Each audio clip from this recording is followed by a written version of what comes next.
এবার ফাদার চেস্টারটনের ঘরের ভেতর থেকে ফিরে আসতে বেশ সময় লাগে। ঘরে ঢুকতে ঢুকতে তিনি বলেন, আমার একটু দেরি হয়ে গেল। সব খুঁজে পেতে আনতে হলো কি না, দেখো চলবে কি না।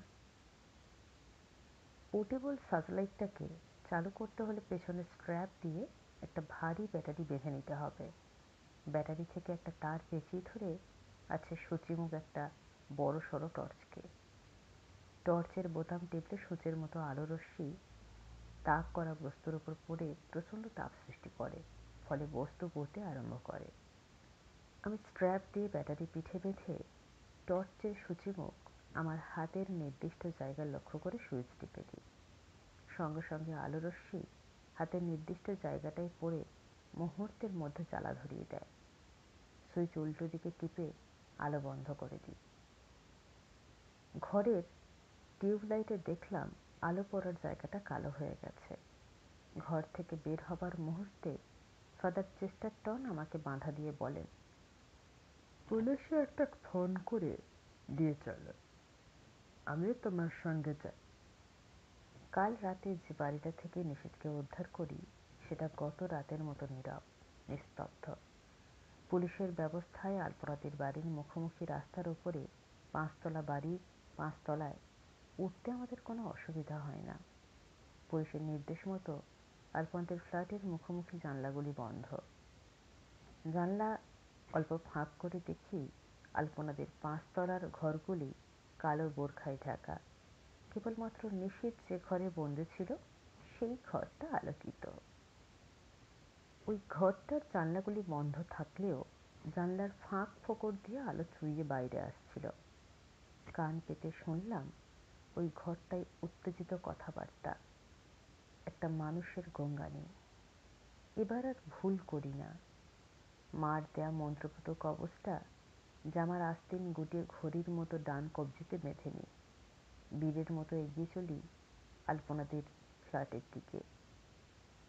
লিফট যে মায়াবিনী পিশাচিনী আলপনাদির মায়ার খেল সেটা বুঝতে আমাদের দেরি হয় না। লিফটটা আগের দেখা জায়গায় নেই। লিফট চলাচলের জায়গা ওপর দিকে হাঁ করে একটা অন্ধকূপ বিশেষ। ফাদার চেস্টারটনের ভীষণ শক্তিশালী সার্চলাইটের সাহায্যে কাল রাতে দেখা জায়গাটা অনন্ত বিশ্ব ব্রহ্মাণ্ডের মতো ফাঁকা। প্রতিহিংসা জ্বলন্ত আগুনের দৃষ্টি সেখানে নেই। প্রাণ ঠান্ডা করার শকুনের বিচিত্র বাচ্চা ছেলের কান্না নিচ থেকে উঠে আসছে না। শুধু শোনা যাচ্ছে কাছে পিঠে হঠাৎ হঠাৎ মোটর গাড়ির হর্নের আওয়াজ। তাহলে আমাদের অনুমান ঠিকই। আজও তাহলে চলছে নিশীথের ঘরে পৈশাচিক কার্যকলাপ। সুতরাং আমরা এগোই। ভাঙা আর কাঠের সিঁড়ির ফাঁকা অংশগুলি এড়িয়ে একসময় আমরা 5 তলায় উঠে যাই। আধো আলো আধো অন্ধকারে ডোবা বারান্দাটা সার্চলাইটের আলোয় পেরোতে বিন্দুমাত্র অসুবিধা হয় না। অবশ্য আমরা জুতোর কোনো শব্দ না তুলে পা টিপে টিপে এগোচ্ছিলাম। দরজায় কান পেতে পরিস্থিতিটা বুঝে নিই। একটা চাপা গঙ্গানির আওয়াজকে দাবি দিয়ে উত্তেজিত কণ্ঠস্বর ভেসে আসে। গলাটা অ্যালবার্টের। সে বলছে,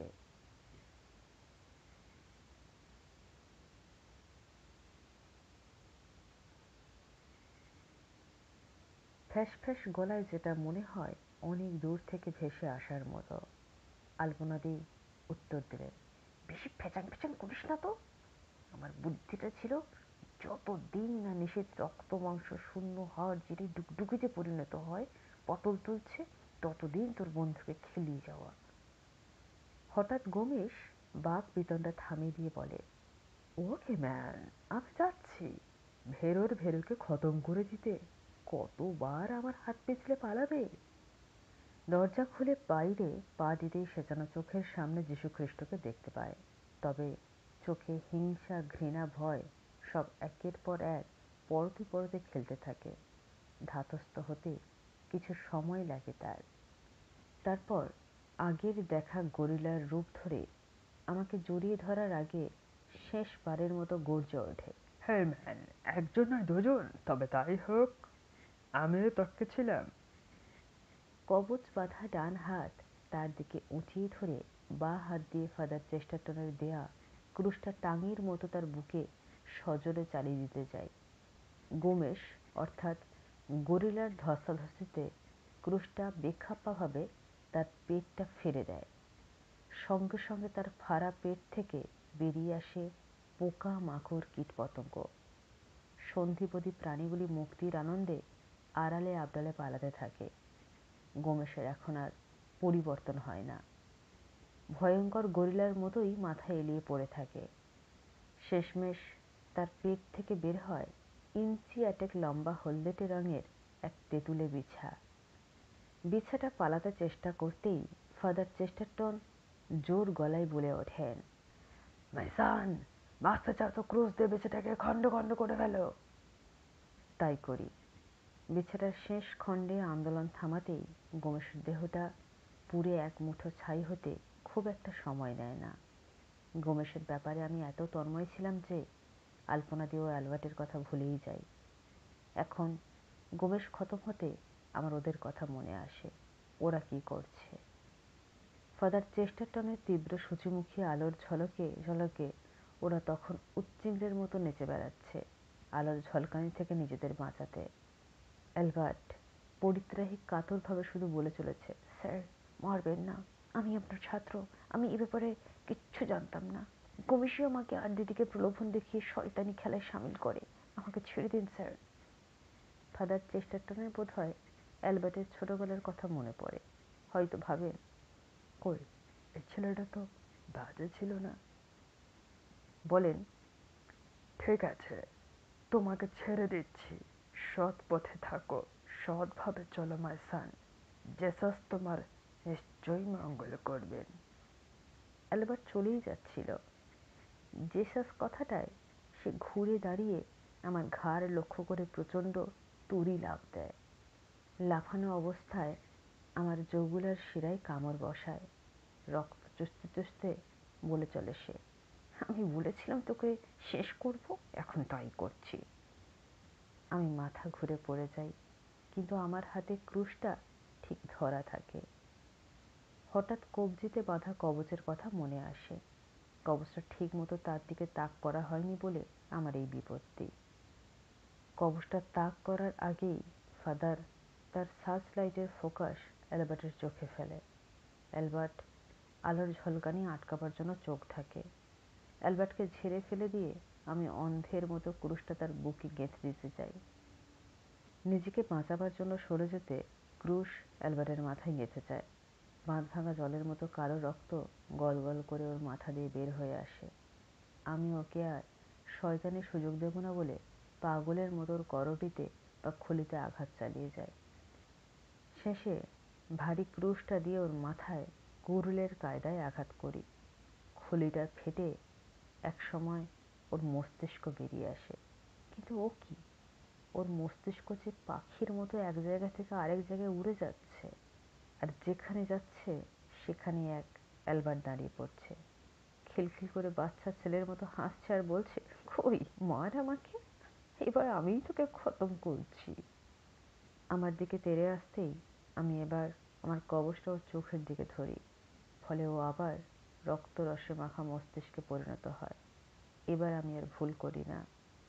কবচ মস্তিষ্কের দিকে তাক করে ক্রুশ দিয়ে মস্তিষ্কটা ছিন্ন ভিন্ন করি। একসময় মস্তিষ্ক আর মস্তিষ্ক থাকে না, রক্ত রস মাংস আর শ্যাওলার মতো ঘিঘি পদার্থের পিণ্ডে পরিণত হয়, দাউ দাউ করে জ্বলে ছাই হয়ে যায় সঙ্গে সঙ্গে। হঠাৎ আলপনাদের কথা মনে হতে তাকাই ঘরের দিকে। আলপনাদি নেই। আলপনাদি নেই তো নেই। তন্ন তন্ন করে ওপরতলা আর মোটামুটি অন্য তলাগুলি খুঁজলাম। আলপনাদি অর্থাৎ ভয়াল ভয়ঙ্কর শকুনটা তার দিনের বেলার আশ্রয় লেপ্টের মাটির তলার গহ্বরটাই নেই। রাস্তায় বেরিয়ে এসে তাকাই। ভোরের সূচনা দেখিয়ে চারধারে আলো ফুটে উঠতে শুরু করেছে। কলকাতা শহরে পাখির কাকলি পাওয়া যায় না সত্যি, কিন্তু কাকচিলানি স্তব্ধ করা যায়নি। কাক শহর সভ্যতার দ্বার। তাই সকালবেলায় আজও কাকের জটলা দেখা যায়। বুদ্ধিটা ফাদার চেস্টারটনেরই ছিল। আমরা চুপ করে ধারে কাছে ওত পেতে থাকব। শকুনটা এলে সূর্যের প্রখর আলো না আসা পর্যন্ত অপেক্ষা করব। তারপর সূর্যদেব পূর্ব দিগন্তে উঁকি মারলে আরম্ভ হবে আমাদের আসল খেল। আমরা সার্চ লাইট জ্বালিয়ে অপেক্ষা করব। সময় যেন আর কাটতে চায় না। আমরা অধৈর্যের শেষ সীমায়। বাইরে বেশ পরিষ্কার, সব কিছু দেখা যাচ্ছে। আলপনাদি আর এলো না বলে আমাদের উঠে আসবার মুখটাই ঘন কালো অন্ধকারের একটা থাম যেন আমাদের চারপাশটা এক পাক ঘুরে লিফটের গহ্বরে ঢুকে যায়। হাতের ছোঁয়ায় আমি কাজ আরম্ভ করবার ইঙ্গিত পাই। এই মুহূর্তে আমার লাফিয়ে উঠে আমি বুঝলাম যে লিফটের গহ্বরে কিছু একটা যেন ঘোরাফেরা করছে, কিন্তু আমিও সেখানে ঝাঁপিয়ে পড়তে যাই, পারি না। গহ্বর ঘিরে তখন একরা সাপ হিস হিস করে শব্দ তুলছে। বাহ, আলপনাদের ব্যবস্থা তো খুব ভালো। নিজেকে ঘিরে সাপ বসিয়ে বাঁধবার ব্যবস্থা। ফাদার চেস্টারটন ততক্ষণে সার্চ লাইট চালু করে দিয়েছেন। মায়ের মন্ত্রপুত কবচ আর ফাদারের ক্রুশের দৈবিক প্রভাবে সাপগুলি অদৃশ্য হয়। একেই বলে হিন্দু খ্রিস্টানের সাঁড়াশি আক্রমণ। সাপ অদৃশ্য হতে কালো ডানা ঝাপটিয়ে শকুনটা এক ঝটকায় আমার উপর ঝাঁপিয়ে পড়ে। আমাকে কবচটা দেখাবার সুযোগ দিতে চায় না। আমার মাথায় মোক্ষম এক ঠক্কর। প্রচণ্ড ব্যথায় আমি মাথা ঘুরে পড়ে যাই। আমাকে ছেড়ে দিয়ে এবার শকুনটা ফাদার চেস্টারটনকে তেড়ে যায়। ফাদার চেস্টারটন তার আগেই তৈরি। সার্চ লাইটের তীব্র আলো দিয়ে শকুনটাকে অর্থাৎ আলপনাদিকে যেন পুড়িয়ে মারবেন। চারপাশটা বাচ্চা ছেলের কান্না ওঠে, ট্যাঁ ট্যাঁ ট্যাঁ। হঠাৎ কান্নাটা থেমে যায়। কান্নার জায়গাটায় একটা বুড়ি ডুকরে কাঁদতে থাকে। বুড়িটাকে প্রথমে চিনতে পারিনি, পরে মুখে চোখের আদল দেখে আমার আলপনাদিকে চিনতে এতটুকু অসুবিধা হয় না। হ্যাঁ, আলপনাদি বেঁচে থাকলে ঠিক এই বয়সেরই হতো। আমি ক্রুশ উঁচিয়ে কবচটা তার দিকে তাক করতে করতে আলপনাদির ডুকরে কাঁদতে কাঁদতে বলতে থাকেন, কিংসুক, আমাকে মারিস না। মনে কর তোকে অ্যালবার্টকে কখনো ভিন্ন চোখে দেখিনি। তোর সব আবদার আমি মিটিয়েছি। মনে আছে বাচ্চা বয়সে লজেন্স বিস্কুট চকলেট কেক খাওয়ার জন্য মার কাছে কত বকা খেয়েছি, তোকে কোলে করে কত বেরিয়েছি। ভুলেও আমি আলপনাদির চোখের দিকে তাকাই না। আলপনাদির চোখের দিকে তাকালে আবার যদি আলপনাদির চোখ থেকে বেরিয়ে আসা আলোর স্ফুল্লিঙ্গ আমার চোখে ঢুকে যায়। আলপনাদির কাকুতি মিনতিতে আমার মনটা হা হা করে ওঠে। নিজের দিদির কথা মনে আসে। মনে পড়ে আলপনাদি আমার কত অন্যায় আবদার সহ্য করেছে। দিদি মারতে তাড়া করলে আলপনাদির পিছনে লুকিয়েছি। সেই আলপনাদিকে আমি মারতে পারি? কখনো নয়। আমার চোখ দিয়ে জল গড়িয়ে পড়ে। আলপনাদি পা ধরে বলতে যায়, আলপনাদি আমাকে মাফ করো। আমি বাদবাকি কথা আমার মুখেই আটকে যায়। এ কি, আলপনাদির পরিবর্তন হয়েছে। ও আবার ভয়াল ভয়ঙ্কর শকুনে পরিণত হয়েছে। শুধু তাই নয়, ক্রুশটা আমার হাত থেকে খসে পড়েছে। আর আলপনাদি বারবার পাখার ঝাপটা দিয়ে আমাকে মাটিতে ফেলে দিয়ে তার বাঁকানো ছুরির মতো ঠোঁট জোড়া আমার গলায় নামিয়ে আনছে, কিন্তু পারল না। ফাদারের সার্চলাইটের জোরালো আলোয় দিশেহারা হয়ে চরম ভুল করে সে। মুক্ত বিহঙ্গের মতো ডানায় ভর দিয়ে পালাতে চায় দূর সুদূর আকাশে, কিন্তু পারে না। সূর্যের তীব্র আলোকে সে শুধু পুড়ে ছাই হয়ে একটা উল্কা পিণ্ডের মতো নেমে আসে মাটির বুকে, মায়ের কাছে আশ্রয়ের জন্য। মাটিই তো মা।